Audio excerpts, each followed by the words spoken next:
Welcome to the Cedric Live Show. On today's show, we have two very interesting guests. First one is the Managing Director of the Ruparelia Group, Rajiv Ruparelia, and Francis Nkurunungi, the founder and Chief Operating Officer of Xente. Today, we're going to find out a bit more about these two individuals.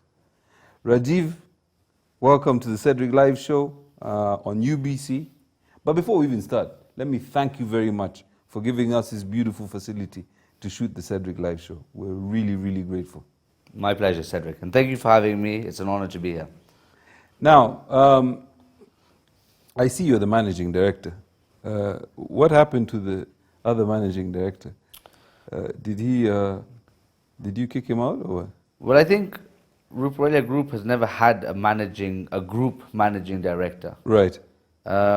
We very much so had individual managing directors and individual boards for each company. Yes. But as we've expanded our group, and we've expanded in the last 5 years quite a lot, it was a decision taken by the chairman of ours, Dr. Sudhir Ruparelia, to have a managing director that oversees all the different operations and monitors all the different performances of each individual entity that we have. Okay.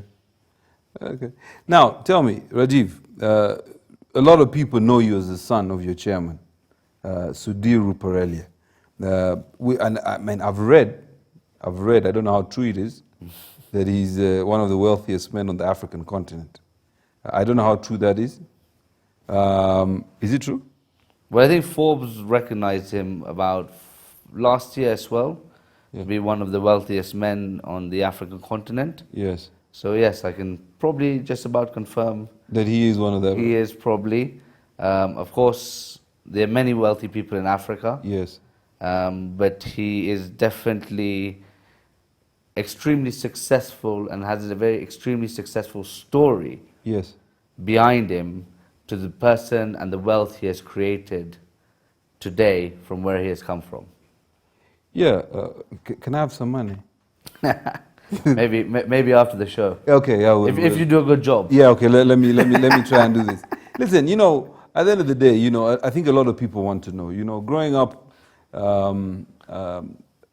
in a family where there is not just wealth. You've grown up privileged. You went to school in different parts of the world. And what is it like growing up as the son of a wealthy person?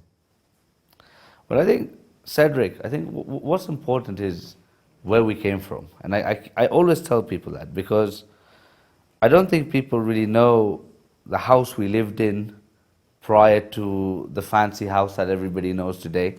Yeah. I don't think people know that we used to have leaks in our own house. We used to have buckets to collect water. We used to live on Buganda Road. Yeah, I know. I don't know if you know where the Arts and Craft Museum is now. Yes. So we used to have a 2-bedroom house there. The chairman came to Uganda in 1986. He first came in 1984 after his expulsion. I'm a third generation born Ugandan. Okay. So we've been in Uganda since 1902.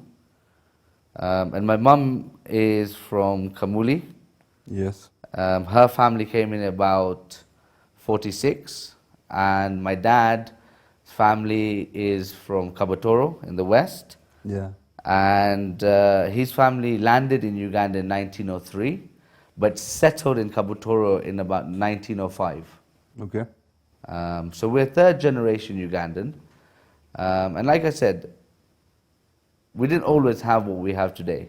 Yes. I was born in 1990, and I can actually remember, believe it or not, very small flashes of our life living in Buganda Road. Right. And even till we left, I think we left in 1993, and I was only 3 years old.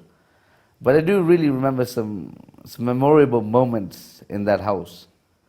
I remember we had 2 neighbors. We had Mudulaba, her family were here, and they still are. Unfortunately, she's passed away, so may God rest her soul in peace. Yes. But we also had some Ugandan neighbors. And I can remember playing a game with them. I don't know if you played this game, but it went Kosa names beginning of, and you say cities, Yes. starting with letter A. And you'd actually just play simple old Yeah, games you like improvise. that. You improvise. Yeah, with what you have. Yeah. So really, that was a fun part of my life.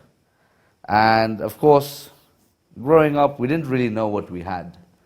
Yes, we could recognize sometimes we were treated a bit differently than others. Yeah. A few extra privileges here and there.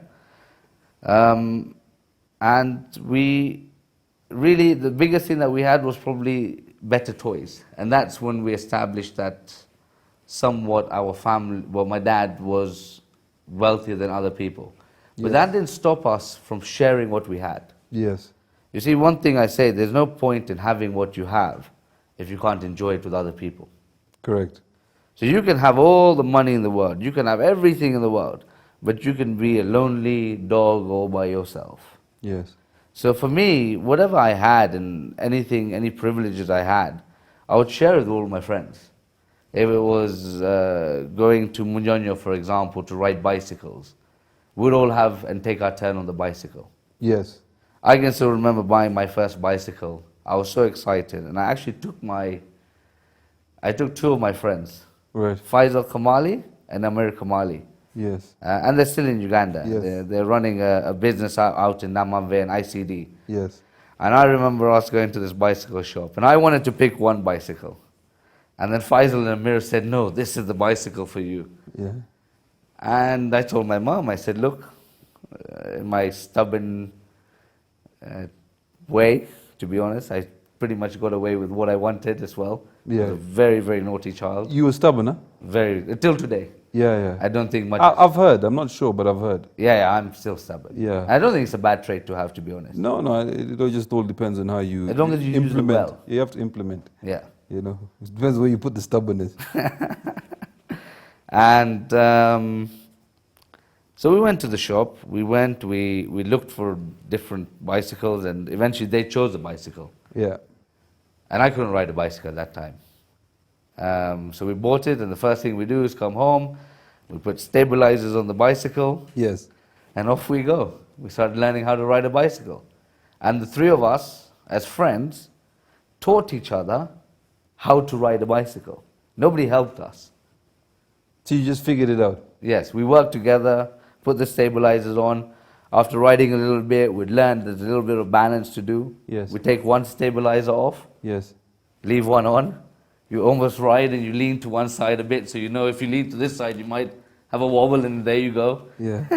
Till eventually you figured it out. Eventually, we figured it out as friends, and really we had a good time really growing up. So you just told the whole of Uganda you're a caring, sharing kind of guy. That's Why not? okay. Now, tell me, we talk about the Ruparelia Group. I mean, you've spoken about it. What does the Ruparelia Group do? So the Ruparelia Group now is in multiple sectors. Yes. We are in horticulture, or agriculture. We're in education, strong believers of education. Yes. Although it took me almost 19 years to realize that. We're in financial sector, in insurance business. We have an insurance company called Gold Star Insurance. Yes. We are in recruitment business. We have an external recruitment company and domestic recruitment, trying to provide jobs for Ugandans internally and externally. We're in media.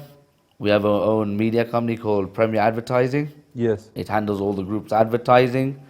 We're in real estate, all the way fully integrated, from having construction, development, management, and now one of the things we're looking at is to get into the retail sector.